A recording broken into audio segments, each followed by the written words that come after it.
Hello students, welcome to our channel NEET larvals. बच्चों, आज के इस सेशन में मैं डिस्कस करने वाला हूं एक perfect strategy to score 360 marks in biology. बेटा, बायोलॉजी के अंदर 360 मार्क्स लेके आना कोई बड़ी बात नहीं है, बहुत ही सिंपल और इजी टास्क है। लेकिन आपको इस मार्क्स को या इस टारगेट को अचीव करने के लिए एक स्ट्रेटजी फॉलो करनी पड़ती है। उस अगर स्ट्रेटजी को आप फॉलो करोगे तो परफेक्टली आपके बायोलॉजी के अंदर 360 मार्क्स आ सकते हैं। तो चलिए शुरू करते हैं। उस स्ट्रेटजी के अंदर सबसे पहला पॉइंट आता है बेटा हमारे पास, your 99% NEET paper will be from NCERT. देखो बेटा, आपको बाहर से कोई कुछ भी बोले, जिस स्टूडेंट का सिलेक्शन हो चुका है, चाहे वो कहे, चाहे किसी भी कोचिंग इंस्टीट्यूट से बताया जाए या कहीं और से आपको खबर मिले कि भाई नीट का पेपर जो है वो एनसीईआरटी के बाहर से आता है, वो सरासर गलत होगा। बेटा, आपका जो नीट का पेपर होता है ना, उसका 99% जो होता है वो सिर्फ और सिर्फ एनसीईआरटी से ही आता है। तो सबसे पहला पार्ट तो आपको यह समझना होगा कि एनसीईआरटी आपकी मेजर बुक हो जाती है। आपको इसी को पूरा अच्छे से पढ़ना है, चाहे वो फिजिक्स हो, केमिस्ट्री हो, बायोलॉजी हो। आपको तीनों ही सब्जेक्ट में एनसीईआरटी पर पूरी कमांड लेकर आनी होगी।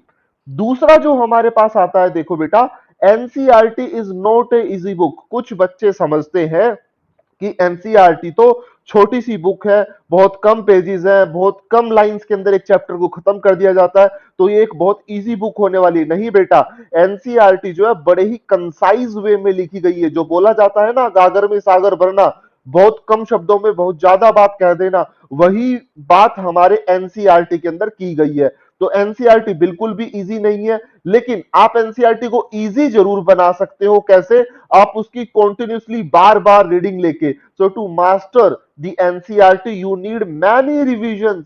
आपको एनसीईआरटी के बहुत सारे रिविजन्स करने पड़ेंगे। साथ के साथ एनसीईआरटी के अंदर कुछ ऐसे पॉइंट होते हैं, कुछ ऐसे सेंटेंसेस होते हैं या कॉन्सेप्ट होता है जो आपको समझ नहीं आता। तो उसको समझने के लिए आप अपने टीचर की मदद लीजिए, या कोई भी जो आपके साथ में अवेलेबल, आपका फ्रेंड हो गया, ऑनलाइन सोर्सेज हो गए, यूट्यूब हो गया, वहां से आप उन टॉपिक्स को समझिए, उन पॉइंट्स को समझिए।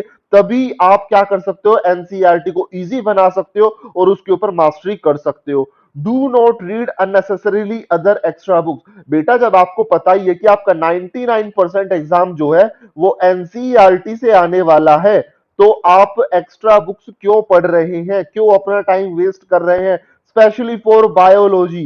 क्यों? फिजिक्स केमिस्ट्री में तो आपको चलो न्यूमेरिकल सॉल्व करने होते हैं, तो आप दूसरे बुक्स के ऊपर जा सकते हैं न्यूमेरिकल्स के, लेकिन बायोलॉजी के केस में तो बेटा आपका पूरा पेपर ही एनसीईआरटी से आ रहा है। तो एक्स्ट्रा बुक्स आपको रीड नहीं करनी है और बहुत सारे रिविजन्स करने हैं एनसीईआरटी के, 5 6 7 बार जितना आप कर सको, ताकि आपको पता चले कि इस पेज पर, इस डायग्राम में ये पॉइंट लिखा हुआ है, ये कॉन्सेप्ट इस पेज पर दिया हुआ है।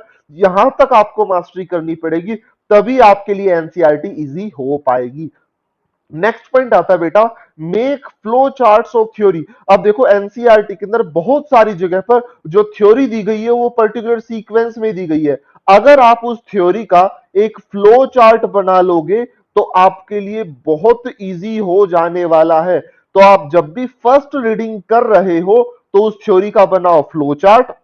उसके बाद से आप जब भी सेकंड रीडिंग लगाओगे, थर्ड रीडिंग लगाओगे, तो आपको वो थ्योरी पूरी नहीं पढ़नी होगी। सिर्फ फ्लो चार्ट देखकर ही आप उस थ्योरी को अच्छे से समझ सकते हो। और दूसरी बात, फ्लो चार्ट जितना ज्यादा आप बनाओगे, आपकी मेमोरी के अंदर कॉन्सेप्ट उतना अच्छे से रिटेन होने वाला है। तो make flow chart of theory, ये एक बहुत इंपॉर्टेंट पॉइंट हो जाता है। अगला पॉइंट बेटा हमारे पास है, give numbering to labelling in the diagram so that you can understand the sequences. देखो बेटा, मैंने एक एग्जांपल लिया है, हमारे एनसीईआरटी के अंदर ऐसे डायग्राम गिवन है, जिस डायग्राम के अंदर आपको बताना होता है कि ऑर्गन में मान लो कोई डक्ट है, यहां से स्टार्ट हो रही है, ट्रेवल करके बॉडी के बाहर ओपन हो रही है। तो यहां पर आपको जो डायग्राम में लेबलिंग की गई है उसको नंबरिंग देना बहुत जरूरी हो जाता है।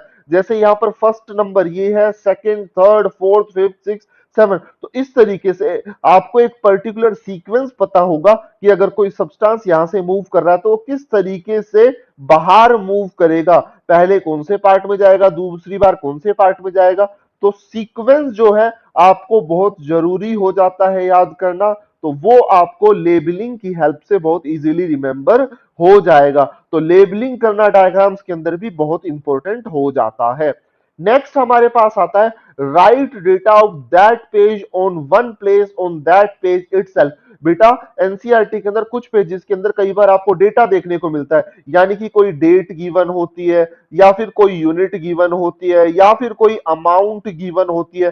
तो उन सभी को आप एनसीईआरटी के उसी पेज के टॉप पर या जहां पर भी आपको स्पेस मिलता है वहां पर नोट डाउन कर लीजिए। तो जो पेज पर डेटा गिवन है उसको उसी पेज के ऊपर नोट डाउन करो। If indirect calculations are given convert them in right वे।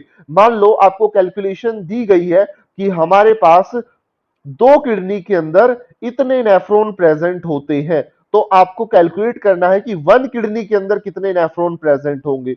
तो आपको ध्यान रखना है कि जो इनडायरेक्ट कैलकुलेशंस गिवन होती है एनसीईआरटी के अंदर उनको आप लिखिए और डायरेक्ट कैलकुलेशन में कन्वर्ट कर दीजिए, क्योंकि कई बार जब क्वेश्चन आता है तो वो डायरेक्ट कैलकुलेशन पर आता है जो एनसीईआरटी के अंदर गिवन है उस पर नहीं आता। आई थिंक ये पॉइंट आप लोगों को क्लियर है। नेक्स्ट हमारे पास आता है बेटा राइट कीवर्ड्स इन डायग्राम। अब कई बार ऐसा होता है कि डायग्राम आप लोगों को दे दिया जाता है, उसमें लेबलिंग भी कर दी जाती है, लेकिन उस डायग्राम के बहुत से ऐसे कीवर्ड होते हैं जो कि कहां गिवन होते हैं, थ्योरी में गिवन होते हैं। तो उन कीवर्ड्स को बेटा आप डायग्राम के अंदर ही नोट डाउन कीजिए, ताकि आप जब भी वो डायग्राम रीड करो तो आपको वो कीवर्ड्स अलग से ही दिखाई दे। आपको अलग से दिखाई दे रहे हैं कि इस डायग्राम के लिए आपको ये वाले कीवर्ड्स तो पढ़ने ही हैं। So write keywords in diagram. Next हमारे पास आता है do not skip summary given at the end of each chapter. अब देखो बेटा जो समरी दी जाती है चैप्टर के एंड पर वो बहुत ज्यादा ही इंपॉर्टेंट होती है। कुछ ऐसे पॉइंट्स होते हैं जो आगे थ्योरी में इंक्लूड नहीं किए जाते, जबकि उनको समरी के अंदर इंक्लूड कर दिया जाता है। अगर सिर्फ समरी से ही क्वेश्चन पेपर बनाया जाए ना बेटा तो इतना डिफिकल्ट क्वेश्चन पेपर बन सकता है कि आप सोच भी नहीं सकते। तो समरी जो होती है हर चैप्टर के एंड पर वो बहुत इंपॉर्टेंट हो जाती है, उसको अच्छे से कवर कीजिए। कई बार कुछ फैक्ट्स ऐसे होते हैं जो सामने जो फ्रंट में चैप्टर में थ्योरी गिवन होती है उसमें कुछ और कॉन्सेप्ट बता रहे होते हैं और उसी का एक्सटेंडेड वर्जन समरी के अंदर दे दिया जाता है। तो बच्चे सिर्फ थ्योरी पढ़ते हैं और जब एग्जाम में क्वेश्चन आता है तो उनको लगता है ये आउट ऑफ सिलेबस चला गया। नहीं, ये आउट ऑफ सिलेबस नहीं है, उसका वो पार्ट समरी के अंदर दिया हुआ था। तो आप बेटा समरी जरूर पढ़िए जो हर चैप्टर के एंड पर गिवन है।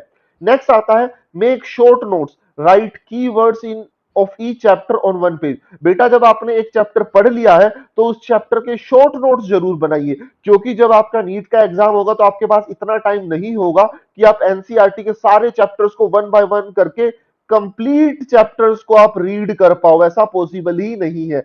तो आपको हर चैप्टर के जो भी कीवर्ड्स हैं उनको लिखिए और उन कीवर्ड्स को लिखिए, उस चैप्टर का एक शॉर्ट नोट बनाइए। तो शॉर्ट नोट बनाना भी बहुत इंपॉर्टेंट हो जाता है ताकि नीट से जस्ट पहले आप अपने सारे चैप्टर्स को बड़ा इजीली ही रिवाइज कर पाओ। नेक्स्ट हमारे पास आता है बेटा प्रीवियस ईयर क्वेश्चंस। जो प्रीवियस ईयर में क्वेश्चन दिए जाते हैं या प्रीवियस ईयर क्वेश्चन जो आ चुके हैं नीट के अंदर रिलेटेड चैप्टर के, वो आपको बहुत जरूरी हो जाते हैं सॉल्व करने, क्योंकि आप लोगों ने देखा होगा एनसीईआरटी के जो भी क्वेश्चंस आते हैं नीट के अंदर उनका कॉन्सेप्ट रिपीट जरूर होता है। ऐसा नहीं है कि एक बार जो क्वेश्चन आ गया वो दोबारा रिपीट नहीं होगा, क्वेश्चन का कॉन्सेप्ट जरूर रिपीट होगा। तो प्रीवियस ईयर क्वेश्चन के अंदर जितने भी कॉन्सेप्ट है बेटा उन कॉन्सेप्ट को बड़े ही अच्छे से कवर कर लीजिए, ताकि जो भी क्वेश्चन आने वाला है वो आप अपना कवर कर सको। तो बेटा आज के सेशन में बस इतना ही। इन सब चीजों को फॉलो कीजिए। अगर इन सब चीजों को फॉलो करोगे तो आपके बायोलॉजी के अंदर 360 मार्क्स आना बहुत ही इजी टास्क हो जाएगा। स्टूडेंट्स अगर आपको इस वीडियो से थोड़ी भी हेल्प मिली हो तो हमारे इस वीडियो को लाइक कीजिए, शेयर कीजिए और हमारे चैनल को सब्सक्राइब कीजिए। Thank you.